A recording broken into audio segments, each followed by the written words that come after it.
Here at 8:47 this weekend, viewers are in for a special treat when the moon moves in front of the sun, blocking sunlight and creating a fantastic ring of fire in the sky. This is an annular eclipse, not a total solar eclipse, but we'll have one of those soon enough. So here to talk about how to safely view this eclipse and what else is coming up, we have Nikki Rail, NASA Director for Flight for Heliophysics. Great to see you. Good morning. So this weekend, there will be an annular solar eclipse. Can you tell us what we'll see? What is the ring of fire?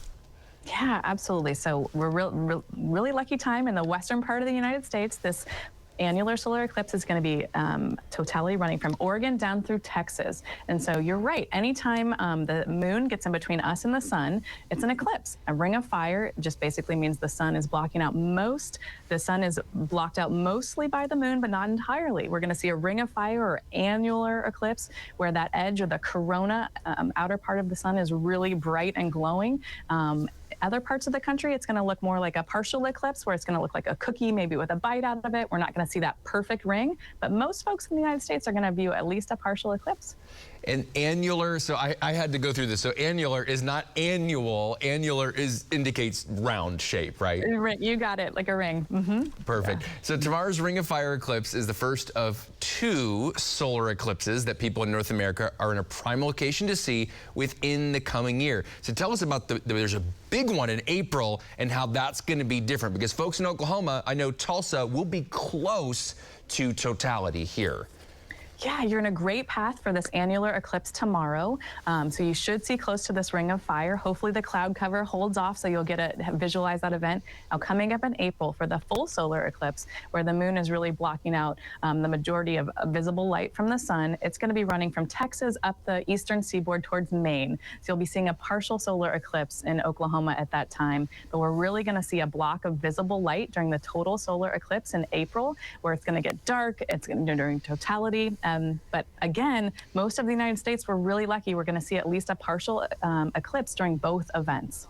Yeah, and you can see that total one passing right over southeastern Oklahoma. That's going to be exciting. I wanted to ask Nikki about viewing tomorrow's annular eclipse safely, because this is really important. Our retinas are pretty sensitive.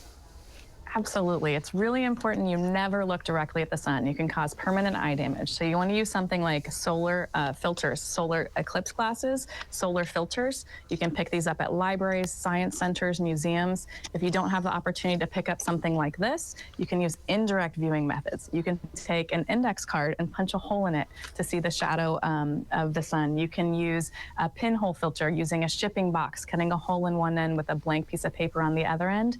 You can even use something like a colander from your kitchen with the sun at your back. Hold that up and you'll see tons of little replicas of the shadow of the sun. So there's great ways to do it safely. Just make sure you don't look at it without protection.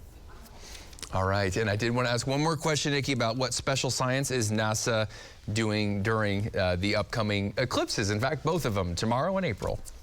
Absolutely. So, you know, the sun is always present. It's always there. It's always rising and setting for us. And so the few times when we have these eclipse events, when everything lines up perfectly, we can study these really unique and unusual conditions. We can look at the sun's atmosphere, or the corona, the outer edge of the sun that we often can't visualize because it's so bright. The rest of the sun is so bright, it makes our ability to see that go away. We can also look at how radio waves propagate through the atmosphere, which changes how they flow through the atmosphere. Energy flow through the atmosphere changes, and so it's this incredible opportunity to not only study our sun, but also the sun's influence on Earth. And we can use sounding rockets, balloons, telescopes, ham radios, citizen science, all these together to really understand these unique conditions and great science return. It'll be exciting. Nikki Rail, thank you so much. Nikki Rail with NASA. We appreciate your time. Thank you.